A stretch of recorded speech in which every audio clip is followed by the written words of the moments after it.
It's Monique Renewed. Welcome back to another video. So today's video is going to be the best Bible, in my opinion, for beginners. So if you're a teenager or if you're young, or if you're just now starting to read the Bible and you're just like, I don't even get this, bro. Like, what is all this about? I got a little something for you. Okay, so be sure to subscribe down below. I make faith videos, lifestyle, and teen advice videos. Check out the playlist for more topics that you may be into. So here is the best Bible, I think, for beginners right here. And this is the Tyndale Life Application Bible in the NLT version, and I have the 3rd edition. So a little backstory on this Bible as to why I got it in the first place. I was scrolling on TikTok and I would always see this girl come up on my timeline, and she would always read like the notes from this Bible. And I was just like, oh my gosh, this Bible is really good. Like, it really brings clarity and understanding to the scriptures. And then one time she read like the chart notes on Satan's plans against us, and that was in the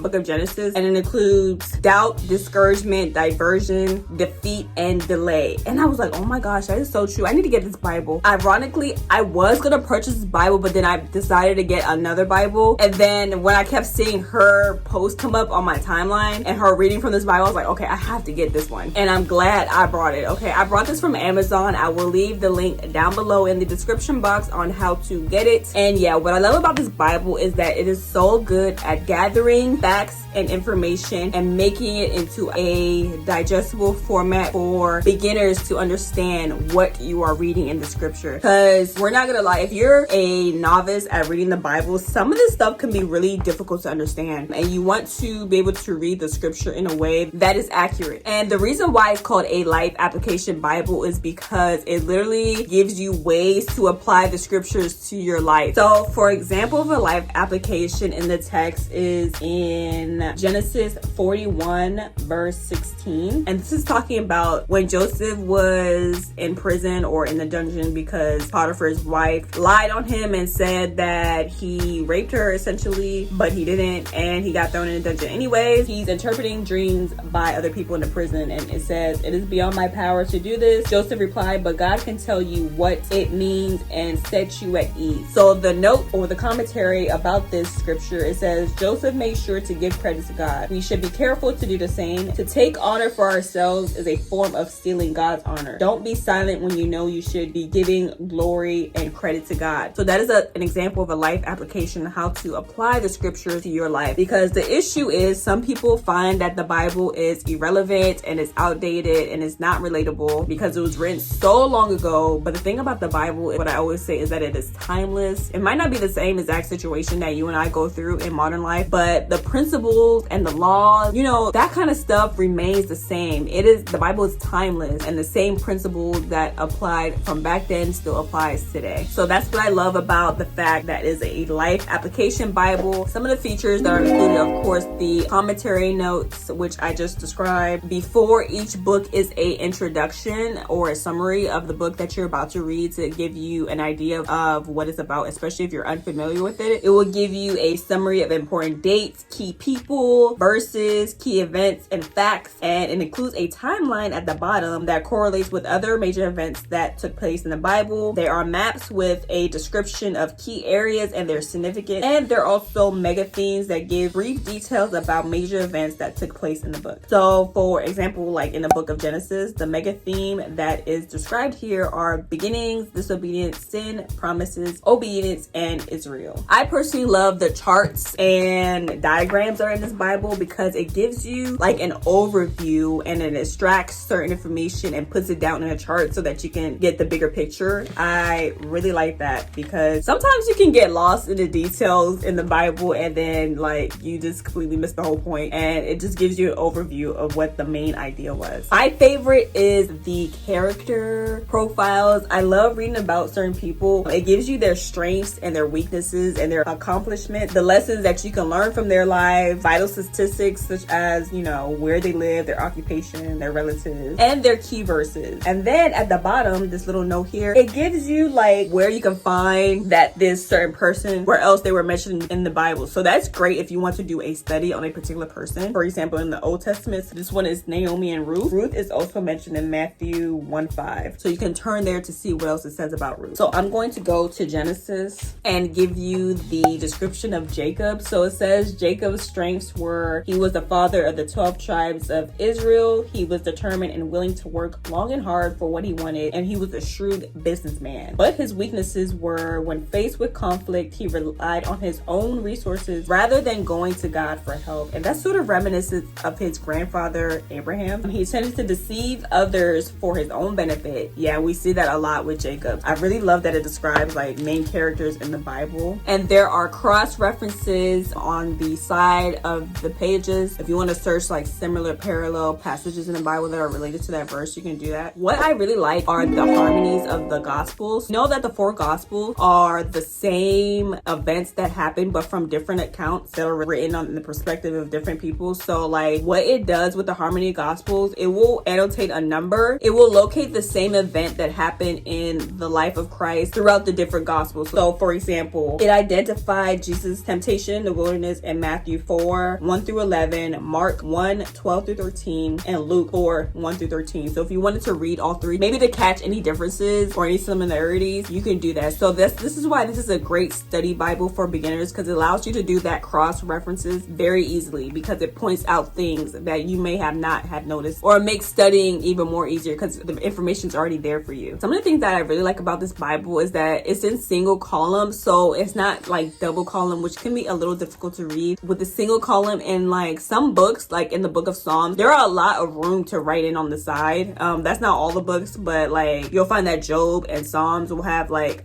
enough space to write some notes in because of the single column. So I really like that. And of course, I love the amount of resources that are in this Bible. There are cross-reference notes, charts in the back, a concordance, a dictionary. So it makes it a really good resource to do an in-depth Bible study without having to refer to so many other resources. I don't have to go to a separate concordance. I don't have to go to a separate dictionary. I don't have to go to this and that and the third, a separate commentary for notes and stuff like that. Everything is all in one Bible. So if you think about it, it actually saves you some money because you don't have to buy like so many materials for a study Bible. Everything is just all in one. Some cons and dislike I do find about this. This is not so, maybe it's not the type of gel pens that I have, but this is not so good on with gel pens because it tends to skip, because it's like that semi-matte, almost kind of like a little bit of glossiness type of paper. You can see it kind of ripped here, and I didn't even have it for that long before it ripped, so I don't know what's up with that. Maybe like the binding or whatever. And I feel like this needs some bookmarks. Like this Bible is huge, so this is not like a travel Bible, this is a desk Bible, but it has no bookmarks. Like a Bible like this size, it needs like 4 bookmarks, especially for a study Bible that you're going to be cross-referencing all over the place. You need some bookmarks that already come in here. But yeah, if you're on a budget and if you're a beginner with the Bible and you need to do some first-hand studying, you know, without relying on like other people, other resources, but you have a hard time grasping certain concepts of the Bible because it can be confusing, especially when you're reading it for the first time. You're like, what in the world? Girl, grab you this Bible because it will make things really easy to understand, especially in the NLT version. That's my preferred version because that's what I'm accustomed to and that helps me understand better. But yeah, I would say this is one of the best Bibles that I found for beginners. And these are like